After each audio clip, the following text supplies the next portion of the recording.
Chapter 5 of the Story of Abraham Lincoln, recording by John Leader. The Story of Abraham Lincoln, by Mary A. Hamilton. Chapter 5 Defeat of the Little Giant. Lincoln had worked very hard in Illinois. All this year he was making speeches, educating the people of the state, helping them to understand the big questions before them, making things clear in his own mind by putting them into the clear and simple words that would carry their importance to the minds of others. A great meeting was held, summoned by the editors of the newspapers that were against the Kansas bill. They invited prominent men from different parts of the country to come and address them.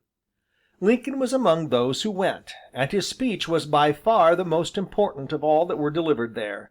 He had not, indeed, intended to say anything, but he was roused by the weakness of those who did address the meeting. Springing to his feet, he poured out what was in his mind, and could not be kept back in such burning and eloquent words that the reporters dropped their pencils and listened spellbound. The whole audience was carried away by excitement. It was one of the greatest speeches that Lincoln ever made, we are told by all who heard it, but there is no record of it. Lincoln himself spoke in a transport of enthusiasm. The words came, how he hardly knew. He could not afterwards write down what he had said. The reporters were so deeply moved that they only took down a sentence here and there. The speech was a warning to the growing Republican party. Sentences were quoted and remembered. The North was indeed beginning to awaken to the need of uniting against slavery, but it took 4 years before it fully awoke. And as long as the North was divided, the South was irresistible. When the presidential election came in 1856, the votes of the South carried the day. Had a strong man with definite and wise views been elected, had Lincoln been elected, the war between North and South that came 4 years later might have been prevented. But Lincoln's fame had not yet traveled far beyond Illinois. He was not even nominated. Mr. Buchanan, the new president, called himself a Democrat. He believed in Douglas's policy of state rights, but he was a tool in the hands of the South. Weak and undecided, his stupid administration made war inevitable. He did not satisfy the South, and he showed the North how great a danger they were in, so that when the next election came, they were ready to act. The Republican party gradually grew strong. More and more Northern voters came to see that its policy, no extension of slavery, was the only right one. The pro-slavery party in Kansas continued to behave in the most violent way. Civil war continued. In Congress, Charles Sumner made a number of eloquent speeches on what he called the crime against Kansas, and in them he openly attacked slavery. One day, as he was sitting in the members' reading room, a Southern member called Brooks came in. Although there were several other people in the room, Brooks fell upon Sumner, and, with his heavy walking stick, which was weighted with lead at the end, beat him within an inch of his life.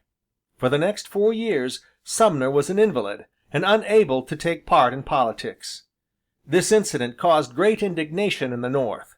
Their indignation was heightened by the attempt to force slavery on Kansas, till it grew in very many cases to a real hatred of slavery itself. But there was still a large party in the North which did not disapprove of slavery. This party was led, of course, by Douglas. Douglas had been successful up till now, because he represented the ordinary man of the North, whose conscience was not yet awake, who did not see that slavery in itself was wrong. Lincoln had never really succeeded until now, because his conscience had always been awake, and the ordinary Northerner was not ready to follow him. The whole question of slavery was brought under discussion in the next year, 1857, by the famous case of a negro called Dred Scott. Dred Scott claimed his freedom before the United States courts because his master, a doctor, had taken him to live in the free state of Illinois. The Chief Justice, Taney, was an extreme pro-slavery man. He was not satisfied with deciding the case against Dred Scott. He went much further, and declared that since a negro was property, and not a person in the legal sense, he could not bring a case before an American court. A negro, he declared, has no rights which a white man is bound to respect. The South, of course, was delighted with this verdict. What it meant was this: when the Declaration of Independence declared that all men are equal, and possess right to life and liberty, what was intended was not all men, but all white men, since black men are not legally men. To the North such reasoning was hateful. People like Mr. Seward of New York began to say, if slavery is part of the Constitution of America, there is a law that is higher than the Constitution, the moral law. Abraham Lincoln, in a noble speech, declared, "In some respects the black woman is certainly not my equal, but in her natural right to eat the bread she earns with her own hands she is my equal, and the equal of all others." The point was, could a negro have rights? The Dred Scott decision declared no. The South shouted no. The Republican party said yes. In this same year a free election at last took place in Kansas, and a huge majority decided that the state should not hold slaves. All these events showed that troubled times were coming. In the next year a set of speeches was made which showed people how things stood.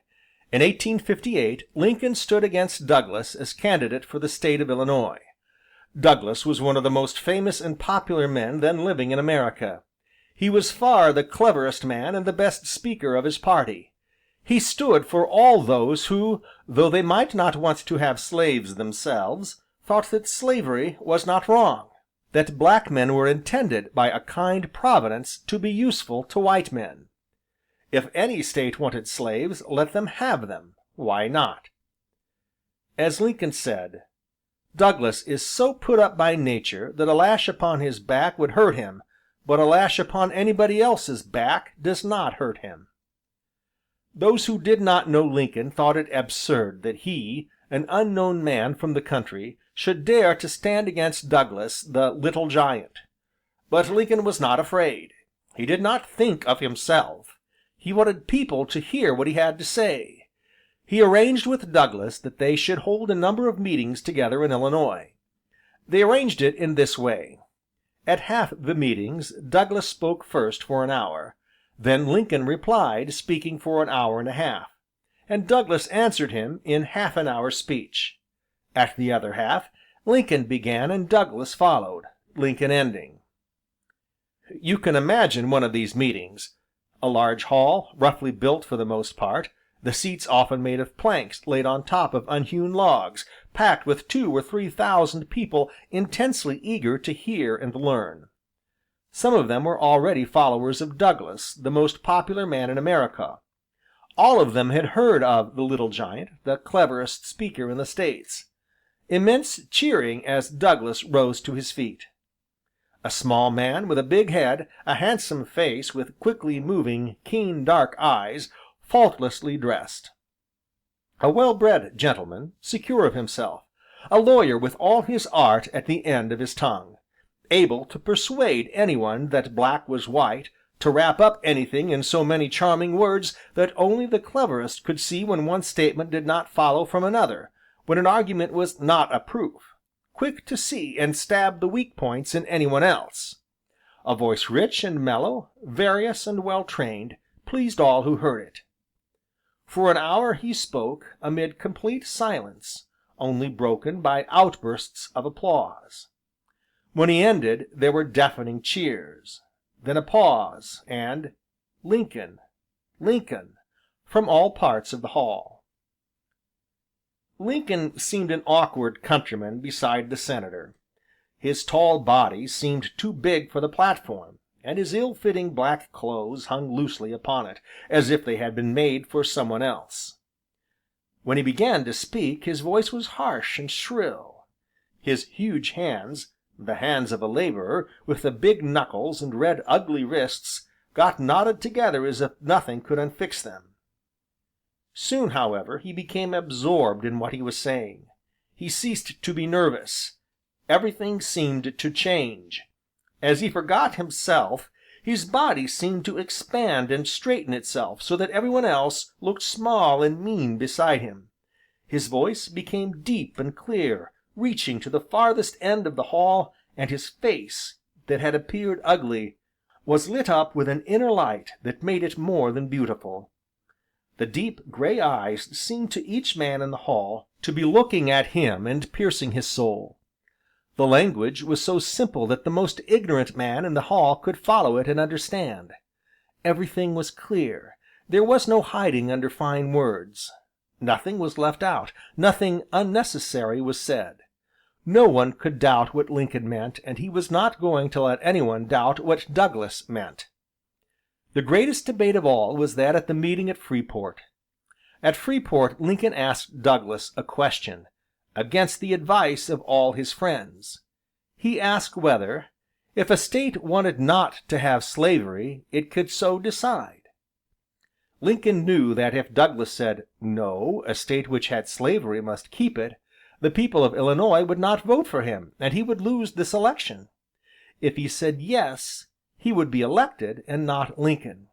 Lincoln knew this. He knew that if Douglas said "Yes," he was safe, and he would say "Yes." "Where do you come in, then?" his friends asked him. "Why do you ask him this? If you do, Douglas is sure to get in. You are ruining your own chances."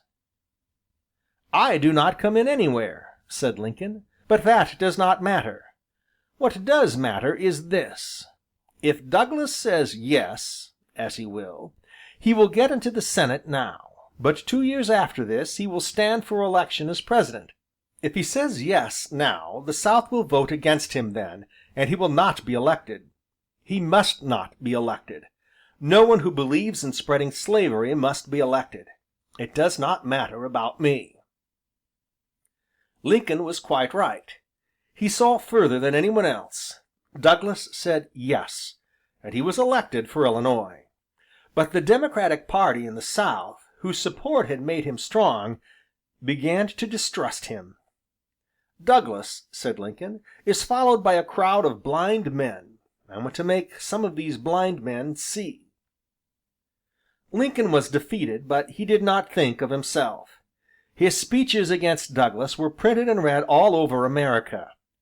He was invited to speak in Ohio, and in the next year, in the beginning of 1860, a society in New York asked him to come and give them an address on politics. A huge audience, in which were all the best known and most brilliant men of the day, gathered to hear him. An audience very much unlike any that he had addressed before. They were all anxious to see what he was like, this backwoodsman and farm laborer, who had met the great Stephen Arnold Douglas, and proved a match for him in argument, whose speeches had been printed to express the views of a whole party. His appearance was strange and impressive. When he stood up his height was astonishing because his legs were very long, and when sitting he did not appear tall. His face, thin and marked by deep lines, was very sad. A mass of black hair was pushed back from his high forehead. His eyebrows were black too, and stood out in his pale face. His dark gray eyes were set deep in his head. The mouth could smile, but now it was stern and sad. The face was unlike other faces. When he spoke it was beautiful, for he felt everything he had. Abraham Lincoln was a common man. He had had no advantages of birth, of training. He had known extreme poverty. For years he had struggled without success in mean and small occupations. He had no knowledge but what he had taught himself. But no one who heard him speak could think him common. Speaking now to an audience in which were the cleverest people in New York, people who had read everything and seen everything and been everywhere, who had had every opportunity that he had not, he impressed them as much as he had impressed the people of Illinois. He was one of the greatest orators that ever lived. His words went straight to the people to whom they were spoken. What he said was as straightforward and as certain as a sum in arithmetic, as easy to follow. And behind it all you felt that the man believed every word of what he said, and spoke because he must. The truth was in him. Lincoln's address in New York convinced the Republican party that here was the man they wanted. In 1860 there came the presidential election.